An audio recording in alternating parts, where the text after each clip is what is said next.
ডোরেমনের এই এপিসোডে আমরা দেখতে চলেছি যে ডোরেমনকে ২২তম শতাব্দীতে কিডন্যাপ করে নেওয়া হয় এবং তার সমস্ত স্মৃতিও মুছে ফেলা হয়। তো এখন কি নোবিতা ডোরেমনকে বাঁচাতে পারবে নাকি ডোরেমন নোবিতাকে ভুলে যাবে?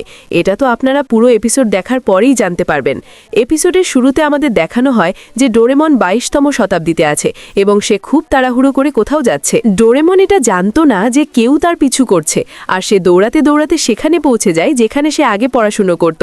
ডোরেমন ভেতরে যাচ্ছিল, এমন সময় একটা রোবট তাকে ডাক দেয় এবং বলে, আরে ডোরেমন দাঁড়াও। ডোরেমন পেছনে ফিরে দেখে সেটা পাওয়ারমন। এটা দেখে ডোরেমন তার সাথে খুশি হয়ে দেখা করে। ডোরেমন এটা জেনে খুব খুশি হয় যে সে তাকে ভোলেনি।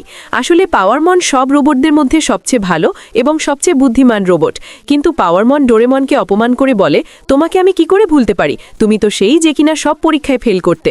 এখন সে ডোরেমনকে এটা বলে সেখান থেকে চলে যায় যে তার কিছু জরুরি কাজ আছে। তখনই একটি বাচ্চার হাত থেকে তার বেলুন ফসকে হাওয়ায় উঠতে শুরু করে।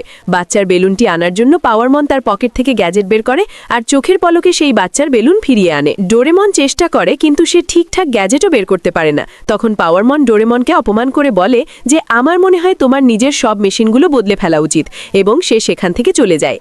এতে ডোরেমনের খুব খারাপ লাগে। এখন আমরা নোবিতাকে দেখি যে বেসবল নিয়ে ঘর থেকে পালানোর চেষ্টা করছে, কিন্তু নোবিতার মা তাকে দেখে ফেলে এবং বলে যে তুমি বাইরে তখনই যাবে যখন নিজের হোমওয়ার্ক শেষ করবে, আর যদি তুমি পালানোর চেষ্টা করো তাহলে আমি তোমাকে এই মাসের পকেট মানি দেব না।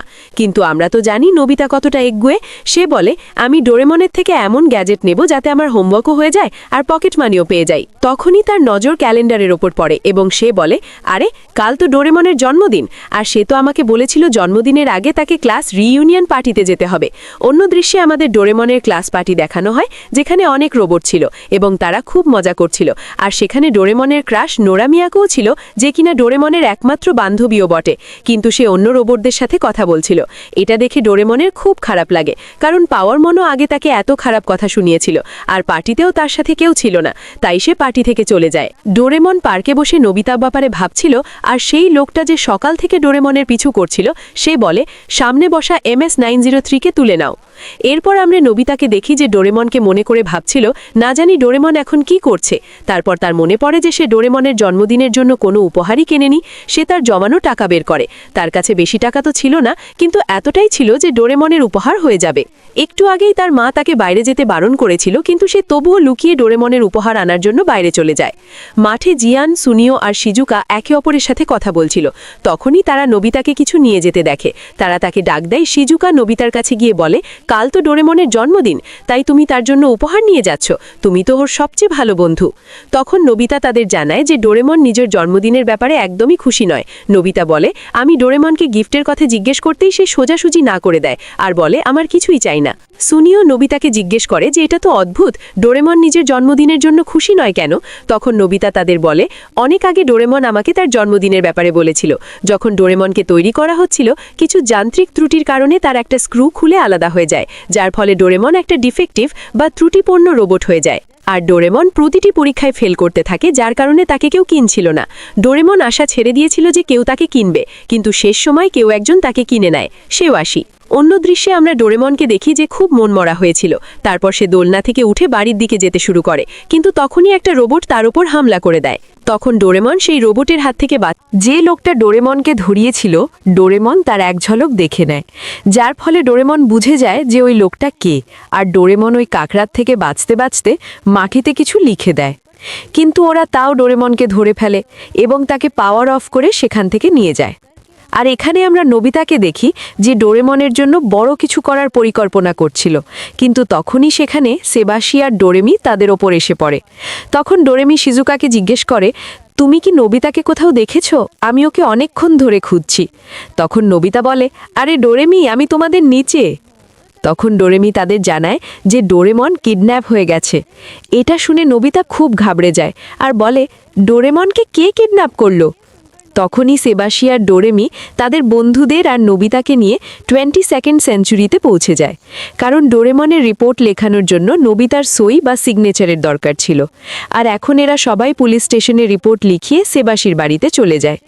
সেখানে নিউজ চ্যানেলে বলা হচ্ছিল যে আবার একটা রোবট কিডন্যাপ হয়ে গেছে, আর ওই রোবট কিডন্যাপ হওয়ায় তার পরিবারের সদস্যরা খুব কাঁদছে, আর তারা বলছে যদি ওদের টাকা চাই তবে আমরা দিতে রাজি আছি। আসলে 22 শতকে প্রচুর রোবট চুরি হচ্ছে। রোবটদের চুরি করে তাদের মেমোরি মুছে আবার বিক্রি করে দেওয়া হয়। আর এই কথা শুনে নোবিতা খুব ঘাবড়ে যায়। নোবিতা বলে, আমি পুলিশের অপেক্ষায় বসে থাকতে পারবো না, আমাদের কিছু করতে হবে, আমি একাই গিয়ে ডোরেমনকে ফিরিয়ে আনব। এটা শুনে শিজুকা বলে, আমি তোমাকে একা যেতে দেব না, আমি নিজেও তোমার সাথে যাব। আর তার পেছন পেছন জিয়ান আর সুনিও বলে, আমরাও তোমার সাথে যাব, আসলে ডোরেমন আমাদেরও তো বন্ধু। এখন ওরা সবাই যাচ্ছিল, কিন্তু তখনই সেবাসী তাদের থামিয়ে বলে যে আমাদের এই কাজ করা উচিত নয়, আর এই কাজ পুলিশের ওপরেই ছেড়ে দেওয়া উচিত। আমরা এত বড় শহরে ডোরেমনকে কোথায় খুঁজব? আর যারা ডোরেমনকে কিডন্যাপ করেছে তাদের বসের কাছে খুব শক্তিশালী হাতিয়ার আছে। তখন নোবিতা তাকে বলে, ডোরেমন আমার কাছে সবচেয়ে বেশি জরুরি, আর আমি তাকে খোঁজার জন্য একাই যাব। তখনই সেবাসী নোবিতাকে একটা গ্যাজেট দেয়, যাতে ডোরেমনের ক্লাসের বন্ধুদের একটা লিস্ট ছিল। সেবাসী তাকে বলে, যখন তুমি ডান দিকের বোতাম টিপবে তখন ডোরেমনের বন্ধুদের দেখা যাবে, আর যদি বাঁ দিকের বোতাম টিপো তবে এটা তোমাকে রাস্তা দেখাবে। আর ওরা সবাই গ্যাজেট নিয়ে বাইরে চলে আসে। তখন ডোরেমি তাদের সবাইকে একটা করে ঘড়ি দেয়, যার সাহায্যে ওরা একে অপরের সাথে কথা বলতে পারবে। আর এখন জিয়ান আর সুনিও ডোরেমনকে খোঁজার জন্য গেম সেন্টারের দিকে চলে যায়, আর ডোরেমি, নোবিতা আর শিজুকা একসাথে চলে যায়। এখন আমাদের ওই লোকটাকে দেখানো হয় যে ডোরেমনকে কিডন্যাপ করেছিল, আর এখন সে ডোরেমনের ওপর কিছু রিসার্চ করছিল। তখনই ডোরেমনের চোখ খুলে যায়। তখন সে ডোরেমনের কাছে এসে বলে, তুমি কি আমাকে চিনতে পারছো? তখন ডোরেমন বলে, তুমি আমার কাছে কি চাও? তখন সে ডোরেমনকে বলে, কাল তোমার জন্মদিন, তাই আমি তোমার জন্মদিনের জন্য তোমাকে আবার নতুন করে তৈরি করতে চাই। ডোরেমন তাকে বলে, এসব আপনি কি বলছেন? তখন সে ডোরেমনকে বলে, আমি সব রোবটকে খুব ভালোভাবেই বানিয়েছিলাম, কিন্তু জানি না তুমি ডিফেক্টিভ কিভাবে হয়ে গেলে, তাই এই নিয়ে আমার খুব আফসোসও হয়। আর এবার আমি তোমার জন্মদিনে তোমাকে ঠিক করে সব রোবটের মতোই বানিয়ে দেব। আসলে এই লোকটা একজন সায়েন্টিস্ট, যে সব বিড়াল রোবটদের বানিয়েছিল, আর এই ডোরেমনকেও বানিয়েছিল।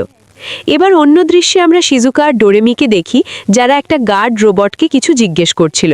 তখন ওই ইন্সপেক্টর রোবট তাদের সবাইকে নিজের সাথে আসতে বলে। আসলে ওরা সবাই পাওয়ার মনের সাথে দেখা করতে এসেছিল।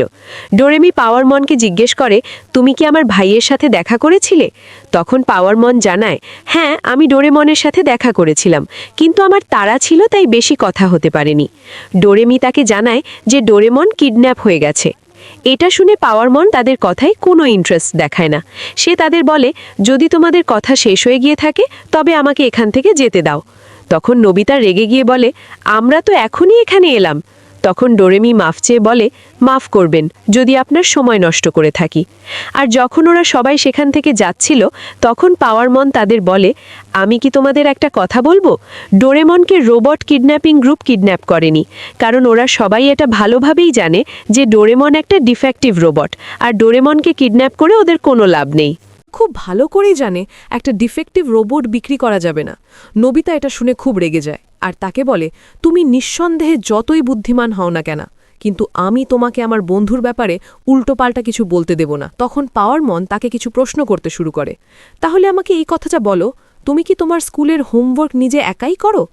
এই কথা শুয়ে নোবিতা ভীষণ রেগে যায়, আর তাকে বলে, চুপ করে থাকো, চুপ করো, এটা এখন বিপদের সময়, ডোরেমন এখন বিপদে আছে, আর তুমি আমাকে এসব জিজ্ঞেস করছো? আর এটা বলে ওরা সবাই ডোরেমনকে খুঁজতে সেখান থেকে বেরিয়ে পড়ে। তখনই পাওয়ারমন যাওয়ার সময় নোবিতার শার্টে একটা সেন্সার লাগিয়ে দেয়। এবার ওরা সবাই ডোরামির বাড়িতে আসে। ওরা ডোরেমনের ব্যাপারে জিজ্ঞেস করলে সে বলে, না, আমি ডোরেমনকে যেতে তো দেখেছিলাম, কিন্তু ওর সাথে আমার কোনো কথা হয়নি।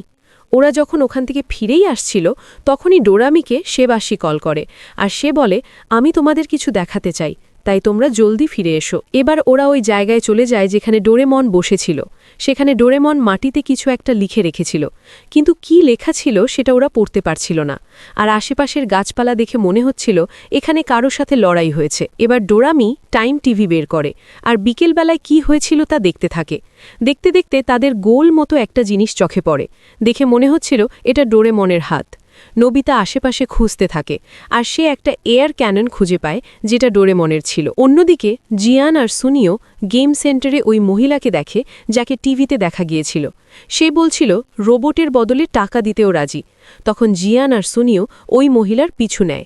পিছু নিতে নিতে ওরা একটা গলিতে পৌঁছায়, যেখানে ওই মহিলা টাকার ব্যাগ কাউকে দিচ্ছিল। এবার আমাদের দেখানো হয়